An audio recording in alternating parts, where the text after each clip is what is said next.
सत्याचा आवाज, खोट्याला चोप देणार. आपण पाहत आहात जनशक्ती लाईव्ह न्यूज. निर्भीड बातम्या, निडर पत्रकारिता. मुचंडी जिल्हा परिषद गटातून भाजपकडून इच्छुक राजाभाऊ चमकेरी यांची बिरनाळ तलावावर भूमिका मांडली. बुधवार 14 जानेवारी 2026 रोजी बिरनाळ तलाव परिसरात मित्रमंडळी, पत्रकार बांधव तसेच निष्ठावंत कार्यकर्त्यांची महत्त्वपूर्ण बैठक पार पडली. यावेळी राजाभाऊ चमकेरी यांनी मुचंडी गटात पुरुष आरक्षण लागू झाल्याच्या पार्श्वभूमीवर भारतीय जनता पार्टीकडून इच्छुक उमेदवार म्हणून आपली भूमिका स्पष्टपणे मांडली.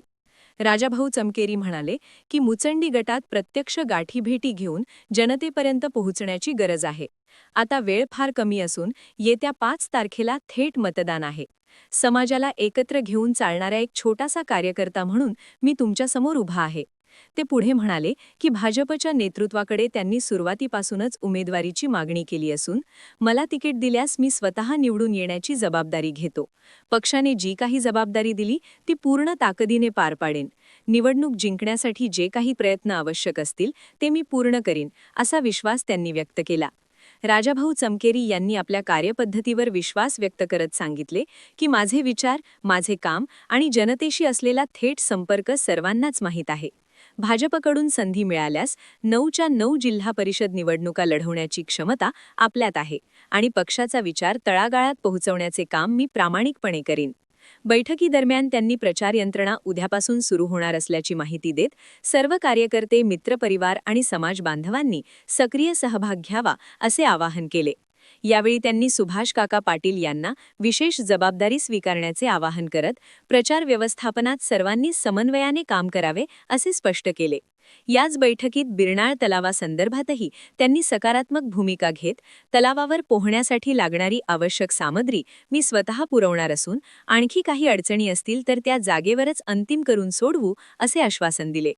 एकूणच बिरनाळ तलावावर झालेल्या या बैठकीतून राजाभाऊ चमकेरी यांनी आगामी मुचंडी जिल्हा परिषद गट निवडणुकीसाठी आपली तयारी, संघटनात्मक बांधणी आणि भाजपविषयीची ठाम भूमिका स्पष्ट केली असून उद्यापासून प्रचार यंत्रणा वेग घेणार असल्याचे चित्र स्पष्ट झाले आहे. बुधवार 14/1/2026 रोजी बिरनाळ तलावावर एकत्र जमलेलं आहे मित्रमंडळी, पत्रकार मंडळी आणि माझे कार्यकर्ते निष्ठावंत. मी मुचंडी जिल्हा परिषदमध्ये पुरुष म्हणून ओबीसी आरक्षण पडल्यामुळं मी BJP पक्षाकडं इच्छुक म्हणून आज तुमच्यासमोर उभं आहे. त्या अनुषंगानं मुचंडी जिल्हा परिषदेमध्ये जी 16 गावं येतात त्या 16 गावेमध्ये जाऊन प्रत्येकाने थोडं मला सहकार्याची गरज आहे. वेळ फार कमी आहे. 5 तारखेला डायरेक्ट मतदान आहे. त्यामुळं जास्तीत जास्त आम्हाला एक आठवडाभर टाईम मिळतो आहे. त्यामुळं आज वेळ नाही आहे. त्या वेळेचा सदुपयोग करून प्रत्येकानं जास्तीच्या लोकांपर्यंत कसं पोचता येईल ह्या अनुषंगानं प्रयत्न करावं, एक आव्हान आहे तुम्हाला. आणि त्यानुसार मी 12 बोलीदार लोकांना, समाजाला घेऊन जाणारा एक छोटासा कार्यकर्ता आहे आणि मला BJP पक्ष पहिल्यापासून आवडता पक्ष आहे. त्यामुळं BJPच्या मुख्य नेतृत्वाला मी मागणी केलेलं आहे, साहेब मला तिकीट द्या. तुम्ही सर्व साहेब लोकांनी, मी स्वतः निवडून येतोच. माझ्या संघ आणि जी काय जबाबदारी द्याल निवडून येण्यासाठी साम, दंड, भेद सगळं वापरू.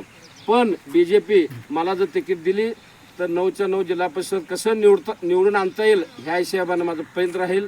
फायनान्शियली मी आर्थिकदृष्ट्या सक्षम असल्यामुळं आणि आपलं विचारसुद्धा विकासाला धोरण असल्यामुळं लोकांना माझं विचार, माझं कार्यपद्धती पसंत पडणार.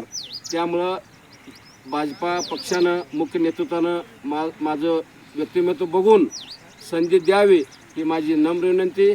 आणि उद्यापासून जे आमचं प्रचार यंत्रणा चालू होणार आहे त्याचं नेतृत्व माझे मित्र सुभाष काका पाटील यांनी करावं, मी त्यांना एक आव्हान करतो. त्यानंतर तुम्ही जे आता पोहणारी मंडळी आहात, तुमचं जी काही तर समस्या आहे बिरनाळ तलावावरती, प्रत्येक समस्येचं विचार नुसतं नाही करणार, डायरेक्ट मी ॲक्शन मोडवर येऊन जागेच तुम्हाला निर्णय घेऊन तुम्हाला जी फॅसिलिटी पाहिजे, जी सुविधा पाहिजे मी इथं देणार असं ग्वाही देतो आणि माझं छोटंसं लांबलेलं भाषण संपवतो. जनशक्ती लाईव्ह न्यूज चॅनलला लाईक करा, शेअर करा आणि सबस्क्राईब करा.